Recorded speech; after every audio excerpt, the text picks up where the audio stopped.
Hello. So today the Independent Ghana TV is currently at the Adenta Community School. We are here to interact with the lady who was adjourned the 2022 Best Teacher in Ghana, and she's in person of Stella Gyimah. Congratulations, Stella, and welcome to the Independent Ghana TV. Thank you, Diane. I'm excited to be here. You look lovely.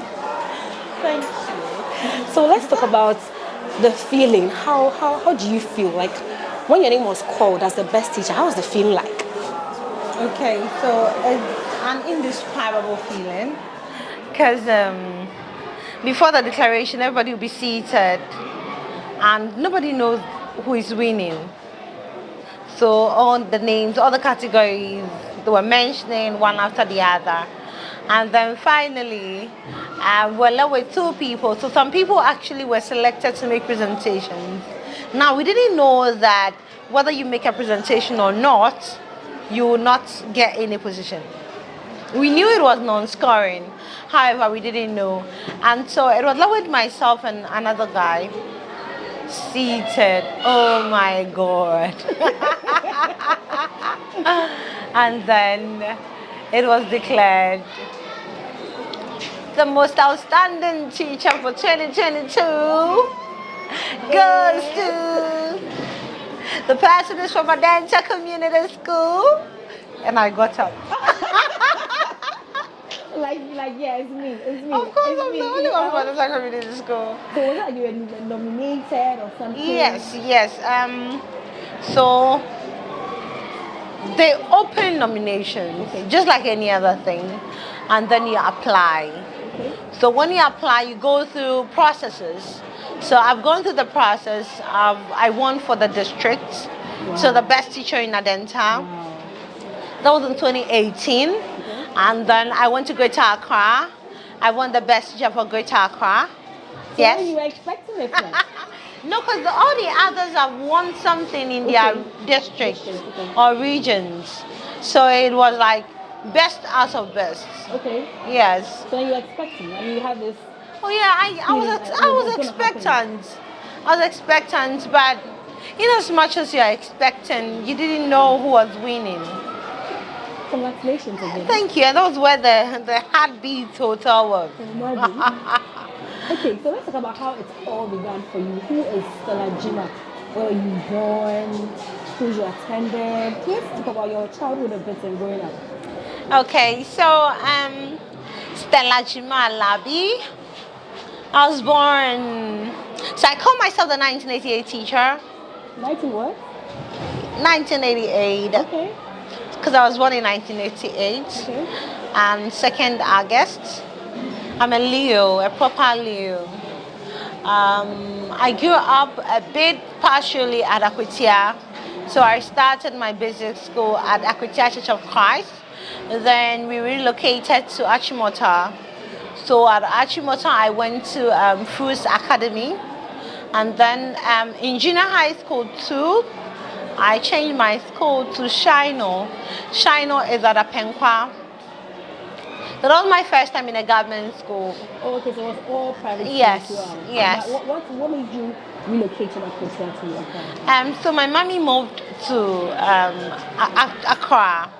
She moved to Accra, and so I came with her. And then I went to government school. It was a beautiful feeling over there because at Achimota, I used to sell before going to school. Okay. And these private school kids, when they see you selling by the roadside, you look a bit odd. Oh, I've sold virtually everything. I've sold pure water. I've sold buffaloes. I've sold slippers. Everything. Wow. Except human beings. Okay, so you were selling, and then you give the money to your parents, and you use that same money to take care of it. I was actually staying with my auntie. Okay, you're not. No, not my parents. Yes, my auntie. So it was with my auntie that I was going through all that. It's just like a phase that you go through to become better. Because I feel that training, that exposure, that hard side of the life made me stronger. So from Shine Northern, I gained admission to Benkum Secondary School. Okay. So I'm a Benskodian. I'm proud of my school. Yeah. So I went to Benkum, and Benkum was another learning ground. Okay. Yeah, because I met, just like every secondary school, you meet all the characters. What course did you study in Benkum? I studied general arts. Okay. So my combinations were literature, government, history. I don't know what a literature came to. Yes. And that's where I even developed the passion for the subject. So growing up at Achimota, I'm telling, because of the young people I was seeing on the street, I thought that, okay, where can I be so that directly I influence these young people to be in school? And the possible and the best option was to become a teacher. And also my father was a teacher. And while I was with him, I used to admire him and how he went about his Okay, duties. so at what point did you come and stay with your dad? Because you were first Yeah, with my with your auntie. aunt, and then you moved to Benkum Senior High School. Yes. So at what point did you come and stay with your dad? Okay, so in final year in the junior high school, that was when I started spending a lot of time with my father. So I was seeing him, how he went about his duties at Benkum. He was actually a teacher at Benkum Secondary. Wow, nice. Yeah. He taught with so much passion. But I'm sure you be those students that maybe make catching papa. No. I wasn't that type because my father didn't have time for that. Okay. And I wanted to be that girl who would stand up for herself and not the reporting baby. I like that term. Yeah, Baby. yeah, I didn't want to be a reporting baby because there are things that you can deal with it yourself and not just reports. And so I could just stand up for myself. If I have to talk back at you, I'll talk back. If I have to keep quiet, I'll keep quiet. If I have to complain to another teacher, I'll do that. So my interest developed with interaction and the way my father went about his work. And then in senior high school first year, my literature and English teacher, what did they? Her name is never out of the picture because she inspired me a lot. I just loved how he taught the literature. What was it about literature that made you so love? How did it was a whole mood. She was a whole mood. And she will put herself so much in the subject when she's teaching, and the passion was there. So I said, okay, I want us to teach the subjects where you are able to express yourself, where you don't need straitjacket rules to understand. Once you're able to back what you have read, then you are good to go. So I admired everything about the day, from her outlook, from the way she presented herself, to the way she thought, to the way she interacted. And I said, my first love is stronger. I want to be like her. I want to be a teacher. At the initial stages, some of the teachers didn't understand why I wanted to be a teacher, because they thought I could be a better journalist. Okay. They thought I could become a lawyer as well, because I had that passion as well growing up. So either to become a teacher, a lawyer, or a journalist. So then, based on your what I'm getting, aside the fact that your dad influenced you, you developed the passion to be a teacher from your literature teacher. From my literature teacher. I admired Daddy and wanted to be like him, but the real passion came from my literature teacher. How did he? So from Benkum Senior High School, what happened? So from Benkum Senior High School, I had to apply to the university. So I bought a form to go to University of Ghana, and then my father said I should add a training college. So I bought a training college form as well. And when the admissions came, Legon came, training college came. I would have chosen Legon, yeah, because everybody was going to Legon. But then my father said, go to training college. And I obeyed because I wanted to be a teacher. Yeah.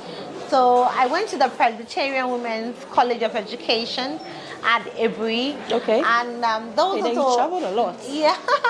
that was just a beautiful space. So at Ebri, I got the chance to learn more. I think Ebri too, I got a teacher I admired. Mrs. Philomena Aduisa. Yeah, I think the first time I'm mentioning her. What did she teach you? She taught curriculum. Yes. She taught curriculum studies or research. I've forgotten what she was teaching. Subject, actually. Yes. But she was actually my hall tutor. Okay. Yes, and she was a real definition of a role model. Okay. A real definition of a lady.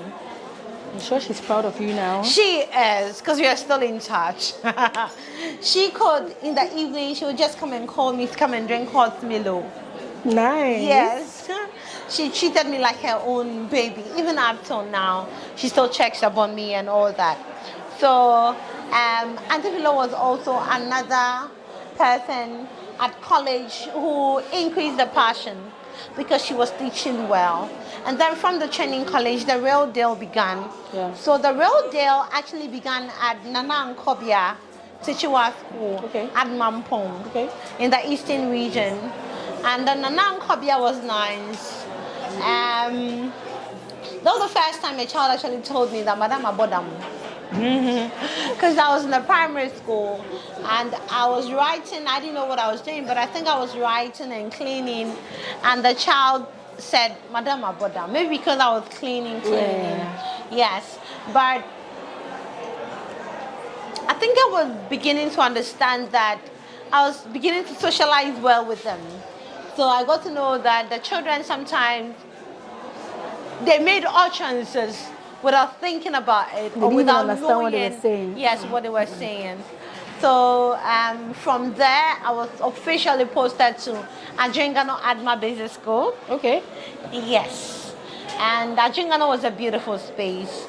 A school located at East Legon. People would think they had everything, but that was not the case. The school had only 2 toilet seats, and they were not having a library. And then at Ajingano, I joined the Rotary Club. Okay. I was the youngest in my club, actually, because I wanted to lobby for them to come in to support the school, and I succeeded. Wow, quite a journey. Yes, so I got the Rotary Club of Accra Legon East to adopt the Ajingano Adma School. Wow. They refurbished the library. They turned the whole classroom into a library, a long room. And then they also built a toilet seat, a 12-seater toilet facility. Wow. For the school. From 2 to 12. And, yes, a lot of projects that are underway to be done for the school. And then from there, I came to Adenta Community School. Finally. Then I came to Adenta. And that's why I find myself, it's been a beautiful learning space. Every year you meet new crop of learners. I teach grade 9, I teach final year. Okay. And so after they've gone through all the processes, they bring them to me. What subject do you teach? English. To remold them, to prepare them for the BEC. And that's what I've been doing for the past 6 years here. So now I can say that back in school, your favorite subject was English. Yes, because even at training college, even at training college, when the opportunity came to choose the courses, literature we were only 3. Gyimah, Ejiniba, and Angela. And the others didn't want to read literature, so we had to win souls. Because the teacher said she wouldn't teach if just 3. Yes, if we're just 3. So we got Gloria Thomoa to come and join. I've gotten the last person, but I think we became 5. How did you win souls for the literature class? We were going around to tell them that, giving them the essence of studying literature. And some of them actually studied literature at secondary school, but they didn't want to. So we gave them the beautiful gist about it, and they came on board. What exactly did you tell them that learning literature would I don't remember, but we were able to win the souls. And that's what matters. Okay, so listening to you, you've been through quite a lot to get here. Any regrets? No. I think all those experiences made me better, made me stronger. And so when I'm shouting on them, I use myself. When I see they are not going the right path, I see myself and I feel that they can be better. And so I don't allow them at all. If you get to interact with any of them, some of them will tell you I'm very hard on them. I'm hard because I know that nothing is rosy. True. If you get it too rosy, you don't. Well, the story is not sweet. Okay, and so I'm hard on them. Some of them understand me now, but others still don't understand. I'm sure they will do when they go to their homes, when they complete school and they go to their homes. Okay, so let's talk about our education sector. I mean, you were adjourned the outstanding teacher in Ghana. And I want to ask this question. Ask. Despite, I mean, the glaring challenges in our faces, the lack of infrastructure, lack of textbooks, and some other things, what were you doing differently as a teacher to make teaching very effective for your students? Okay, so one of the things that I say is that my environment should not determine what and where I'll be tomorrow. And so because your environment should not be a determiner of your tomorrow, I believe that there are basic things that we can do to make the teaching and learning effective. So there are some few teaching aids that you can see, and collectively with the learners, we come up with these teaching aids. I just developed the concept. I think about what we can do to make the learning fun. I give it to them in groups. Some of them, they've been complaining a lot, but I know, as usual, when they go back home and they are done with school, they will appreciate it. So we come up with a teaching aid, and I believe that when you get the chance to interact with one or two of them, they will tell you that it's been super helpful. So what is the teaching aid? What exactly? Okay, so let's look at, we are reading, okay? So in English, there are a lot of readings to be done. And then for the literature, they are using a book called The Cockerel. And so in The Cockerel, there are a lot of texts they have to look at. Now you have to keep all of them in your head. That's true. How practical can it be?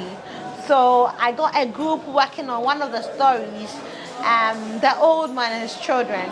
And then I think the house behind that, they came out with our house to actually depict the old man in there.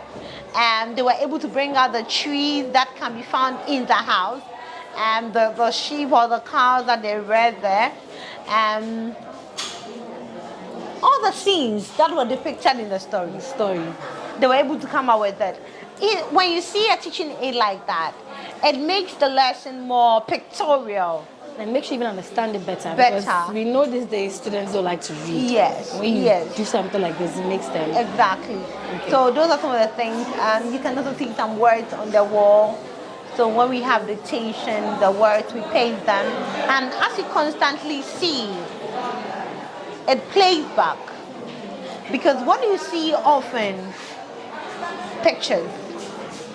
So I use some of these things to make the lesson more practical. Now, they've written their own stories as well.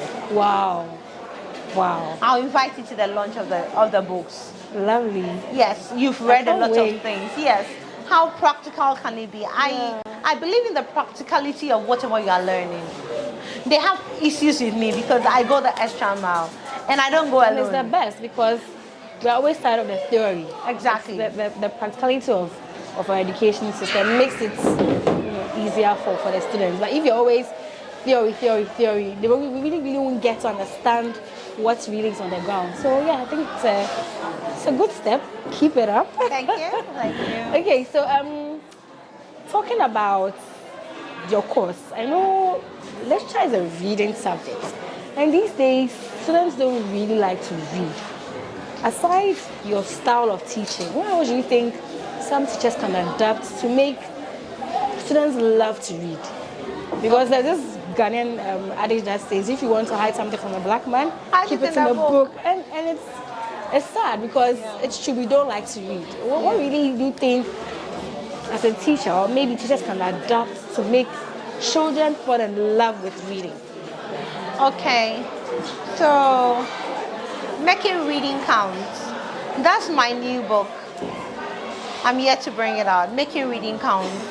Let them know the essence of reading. Now, reading affects their punctuation. It affects their paragraph development. True. It affects their vocabulary development. It affects their sentence construction.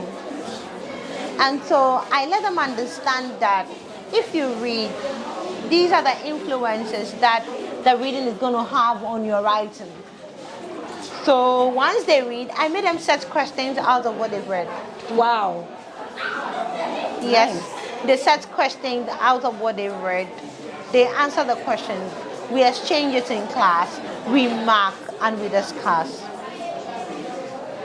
Nice. So let's talk about the prize you won for the outstanding teacher in Ghana. Yeah. Do you think it's a prize that, should I say, it was worth deserving as a teacher, or you think the ministry could have done better with the award? Okay, so first let us know what you won and whether you think that as a teacher, it was worth it, or you felt they could have done better. Because we've heard in the past some of the things teachers have won and not really so encouraging. So first let us know what you won and whether you think like it was the best, or you think they could have done more for. Okay, so I won a 300,000 K. Woo! No, not K. 300,000 Ghana Okay. cedis. So Okay. that's 3K, right? Okay. So 300,000 Ghana cedis. I'm to get a 3-bedroom house with it. Okay. I have a scholarship to go study abroad. Wow. I have a trip to Dubai to go and chill. After teaching and having all the All the wahala from stress. them, I'm going to chill. And then I have to turn promotion. So Okay. if you are AD1, they jump you a step ahead. What is AD1? Assistant Director 1. Okay. So currently I'm a principal superintendent. Okay. So, and I'm due for promotion. I was due last year, but I'll go this year. And then I'll take that promotion as well. It is worth it. What's It the is. package? That's a package. That's a package. Yes, it is. It is. And I'm very appreciative to the Ministry of Education, the National Teaching Council, and the Ghana Education Service, because the teachers in Ghana are many. That's true. And this year they did something amazing. For all the categories, the teachers went home with beautiful prizes. So for educational leadership and administration, the winner went home with a car. For non-teaching staff, the winner went home with a car. Okay. Those who came after me, the first runner and the second runner, the first runner had a 4x4. The second runner had a saloon car. Wow. And they are all terrible. Nice. In addition to scholarship packages. So for every teacher who has the opportunity to be in the top 23, has the opportunity to study in any university in Ghana on a scholarship. So it's good, and I'm very appreciative of that. So in Ghana here, do you really think teachers are celebrated? Do you think teachers are respected in Ghana? All right. So I think the celebration starts with you as the teacher. So before you can be celebrated, you should celebrate yourself. Yeah. I think others will not get me right, but I've not got anywhere. But the level I've gotten to, I believe that how you see yourself is how others see you. And so if you appreciate yourself as a teacher, in the space you find yourself, then others will also acknowledge that and will celebrate you. However, I think there should be several platforms where airtime is given to teachers to be appreciated. And we are going to start with you people. The So media. you people should give me a slot where I'll talk about teachers. I'll come and celebrate all my teachers. Okay, okay. Yeah, so we have time out with a teacher. I think it's going to be nice, right? Very nice. And I'll be the host. Very nice. Oh, it's a good concept. Time Yes. out to the teacher. So we Yeah. get to know the Exactly. daily lives The of daily teachers, lives of what they go teachers. through on a daily Yes, basis. yes. It's a nice concept.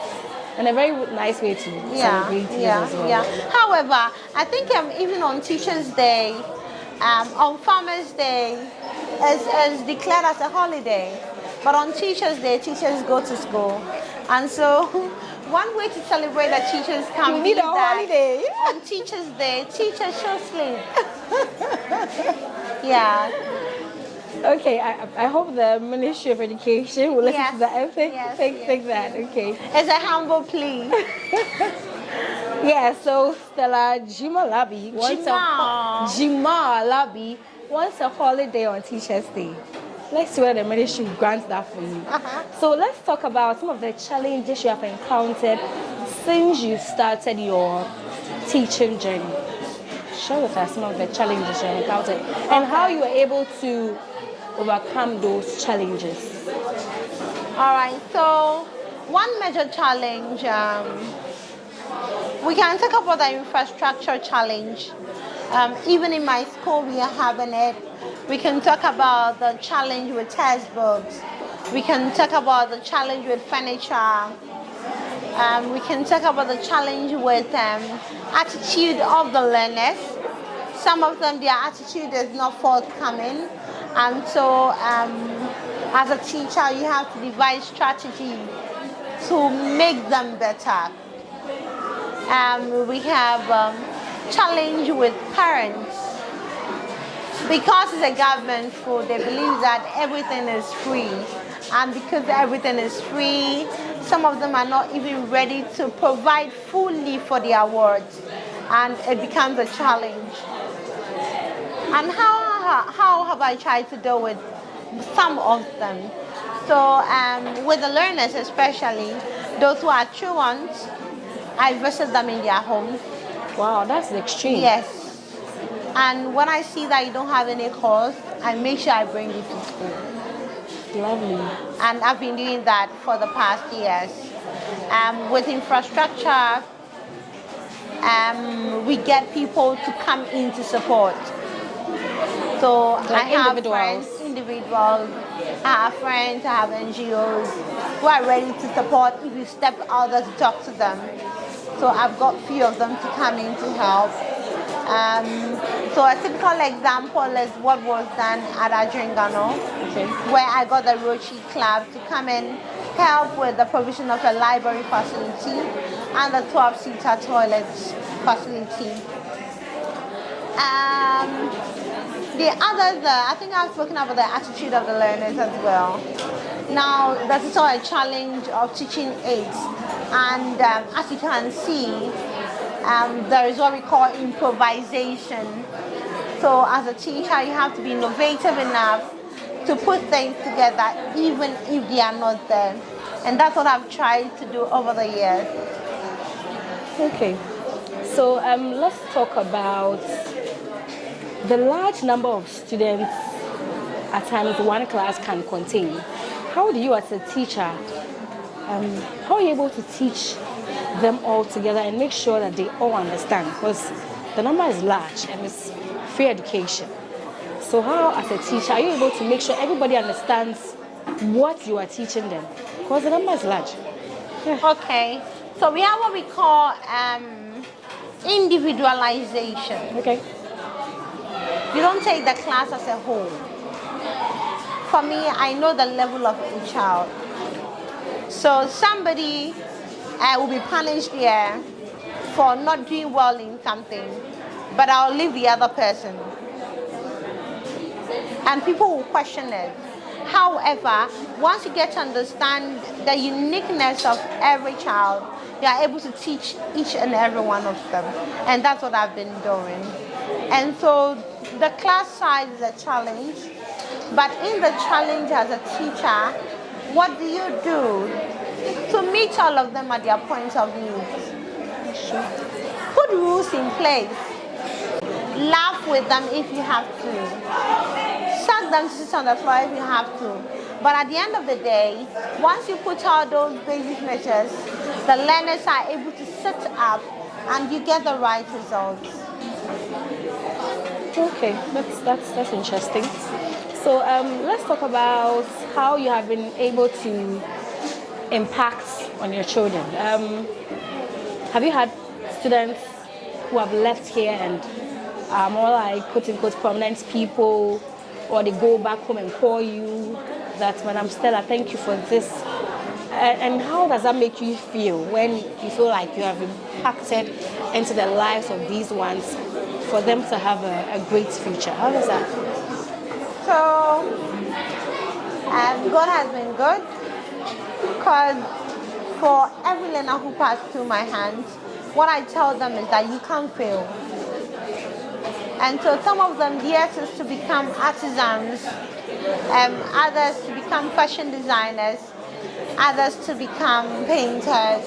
But whatever that you decide to become, I tell them that they should be outstanding in that space. I chose to be a teacher of the young person. And today, God being so good, I'm outstanding because I chose to be it. And so I've got some of them in the medical school. Nice. They came to community school. Okay. I've got some of them in the law school. They came to community school. I've got some of them as engineers. I've got some of them in business, as bankers, as nurses. For the nurses, there are a lot of them. I've got some of them choosing to become teachers because of me. Aww. Yes. I've got some of them who are also learning how to sew because of their uniqueness. I've got some of them who are into bakery. And so whatever that they are doing now, some of them I identified. I spoke to their parents and I helped place them. So how many years have you been teaching? So a decade and 12 years. 12 years, wow. So you have impacted lots of lives within these 12 years. Okay, so let's talk about really as a teacher, what keeps you going? What keeps you motivated that yes, every morning you're coming to school to teach, to impact knowledge into young ones? What motivates you every single day as a teacher? So my greatest motivation to school is the fact that I'll come and see the learners.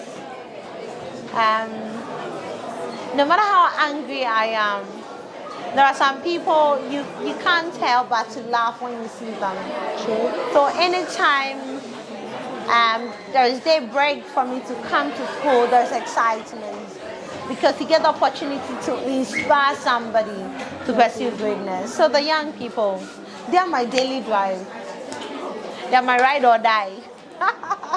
So then I would say that then teaching has taught you some level of patience. Of course. It has. Yes, because I mean, as a teacher, at times you meet very annoying students. Yes. I mean, how are you able to handle that? Like, stay calm. Real and annoying make sure ones. you teach them, and then So sometimes I'll say, oh God, give me a big heart, okay? Even in the class. Because sometimes they push you so much to the wall that all you need is a big heart. That's true. And that's when you learn. So I love to fidget with my fingers anytime I'm trying to get angry in the class. Okay. And then I try to breathe in. Okay. It is undisputed that no matter how strong you are, the learners can get you very angry. But when they get you angry, what do?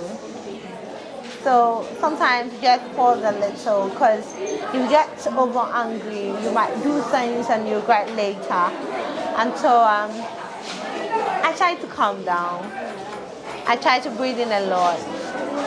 But I don't leave the class and say I won't come again. No. Okay. I've not done it before. When I go, I'll just go and pace out, be relaxed, and I come back to teach because they're the reason why I'm here. Yeah. So, what do you think is for teachers one major challenge, like one major challenge that you think runs through all teachers, like one? So I think the class size is and one. also, what in saying that, what do you think, or what would you recommend Okay. with that challenge? Yeah. Thank you, Dan. I think class size is one, large class size, and the recommendation would be that there should be provision of classroom blocks or more establishment of schools in the community, because in the whole of Adenta, we have only 2 basic schools. Oh, there is Fafraha, Christ Faith. Okay. But in the whole Adenta community, the whole of those communities, there's the only school around. And so everybody would want to have the child here. So there should be enough classrooms. Another challenge is, so that will solve that of the class size. There's also another issue of financial challenge. We are many, and I know the government is trying. However, if the PTA can also be allowed to come in to assist with basic things in the school, to appreciate teachers during vacation, those petty things count a lot, and it pushes the teachers to do more. And so if those things can also be done, then teachers will be happy. I think another should be the awards should come down more to the district level. Teachers who win at the district should be given cards to help with the smooth running, because sometimes transportation is a challenge, especially when you don't live in the community. And so I think that can also be done to support the teachers. Okay, so your final words? My final words. My name is Gyimah Larbi, and I am possible. So hey there, whoever is watching, whoever is listening, if you are a teacher, whatever you decided to do, I want you to know that you are possible, and it's doable, and you can achieve whatever you set your mind on to do. It takes hard work, focus, determination, and the grace that sustains. And so stay focused with what you are doing. Keep the faith alive. Keep working with determination. And let the grace take over. And you will smile like I'm smiling now. Thank you. Thank you too for speaking with us. So yes, you heard from the outstanding teacher in Ghana, Madam Stella Gyimah Larbi. And you heard her say it, it's doable, you are possible. That's it. Thank you.